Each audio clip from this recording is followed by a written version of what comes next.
Christian Petracca scenario at Melbourne. So the Norm Smith medalist, it's quite clear he would rather be elsewhere, but the trouble is he's got 5 years to run on a lucrative contract, and the Demons are determined that he honour it. I want to put that one to bed a little bit. Communication's been really strong internally around Christian. I've had conversations, open conversations with Christian regularly, and I think people seem to parcel frustrations and tension up as a negative. It's actually a positive. Do you think if he wasn't under a long-term contract, he would seek to leave you in the off-season? Oh, I have no idea. All I can say is this, Tom, that he's got 5 years to go on the contract. We love him. We know that it's been a challenging period. He's got 5 years. He's red and blue. He's going to make us better. He'll be with us. Christian's going to be at this footy club, you know, for the next 5 years. He's got 5 years to go on his contract, and he's going to be part of the red and blue. That's the plan that we've all got, is to be fully connected and together as one, and Christian will be at the footy club for the next 5 years. No, we're not going to trade Christian.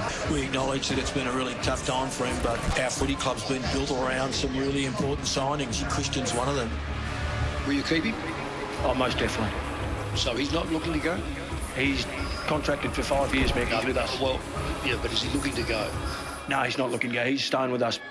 My gut feel is September's still going to be a pretty busy month for us, where there's a lot of noise around our club. So I'm going to make sure we get things going and we get a really good start to our off-season. I'm going to have some good conversations over the next week or two and make sure we grow as a club.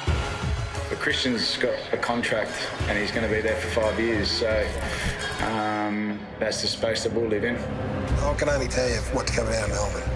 They are absolutely resolute that Christian won't be traded under any circumstances.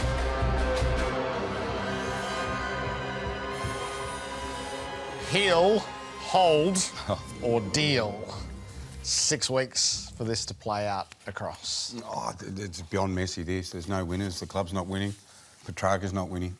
No one's winning, Jared. And I switched from side to side on this because there's so many different avenues you look at that. One I've always stood by is you don't keep a player. If he doesn't want to be there, don't keep him. I've always stood by that. You're either all in, because we always talk about you need everything going in the right direction and everyone doing it. So if he doesn't want to be there, maybe you have to get rid of him. But then you listen to Simon Gould and Alan Richardson, and they use words like resolute and categoric and under no circumstances. Is that just a play right now, or you'd think they will have to flip on that at some stage? Well, it was a natural holding position until Christian said to him that he would prefer to be elsewhere, which is slightly different to I won't play here. That's what they answer, because they don't want to come out and say he doesn't want to be here. It's such a delicate scenario with so much in the background, not just the injury from the middle of the year, but the cultural issues that date back 12 months. And I said right from the outset it wasn't about what Melbourne was telling us on the outside of what it looked like to us. It was what did it look like inside the locker room to those who were living the standards, absolutely dedicated to them. And we know that Christian is the upholder of those to the utmost degree. And then you throw in the life-altering trauma in the middle of the year that he's clearly dealing with and he's been really open about. And that's where you land here in these weeks of uncertainty and a long time for it to play out very publicly. And whether Melbourne actually is this the cue to find what they want to replenish themselves, or do they stick with the man that they signed to a long-term contract?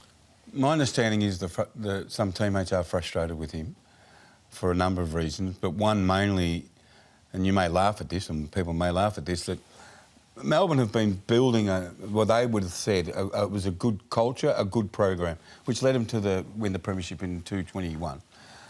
Yes, well done, Simon Goodwin. It all started when Rouge came in, Goodwin took over, built towards the premiership, they won the premiership. Now, it's gone a little bit off skew since then, but it was put to me today, this example. Myself and you have been doing the show for 14 years, and then you start trashing our show. I'm thinking, what are you trashing the show for? Well, I don't like the way you do this, this and this. So can we work through it? Well, no, I want to go. Now, can we get it back on track, Jared? Can Christian Petracca and Melbourne get it back on track? Just part of me say, Christian, suck it up, princess. It's not just about you. It's a footy club. You are not the footy club. But the other half who suffered trauma and the emotional turmoil that you have during that period, I can see the Christian Petracca side. But they've told him they love him. They told him they care for him. They've got to, I don't know if they can come together. I don't know if anyone knows. No, they seem to be getting further apart. They do, mate. And they've got 6 weeks to pull it back to some degree to work out what's manageable. What would you do? What would you do? I would run both lanes if I'm Melbourne here. So I would try to heal over the next period of time. Which they absolutely are. And I would absolutely explore what was there, because you'll never get a piece like this again. If you've got deficiencies that you want to address, then see what is there in the market. So I think you can, because there's such a period of time, you can run both streams and then go, look, we can't get anything that represents fair value, so we're going to hold. Or if you can get what you want, if it's a seller's market, then use that moment in time. I'll say it again.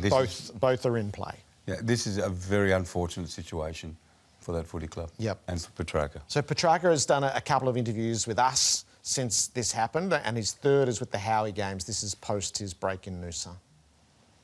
And I actually remember giving the surgeon, I think it was after the surgery, giving a surgeon Bella's number, and this must have been 3 a.m, and I didn't know at the time. I was drugged up, but yeah, Bella came into the ICU the next day and basically said at 3 a.m, you know, we got the number off the surgeon because he called to say that you might not make it, basically. So just he's in critical condition. So you might not make it through the operation. Yeah, because of the internal bleeding and everything. So he's in serious and critical condition. And for me, like, I think it was more that hit home rather than the actual injury itself. Like, I'll be fine physically, and I'll be able to train and get back to playing and everything. And I think it's just more that piece, the fact that it's the people around you that probably actually feel it more than you. Because at the time I was just on medication and God, I'm out of surgery. This is great. Get me some food type thing.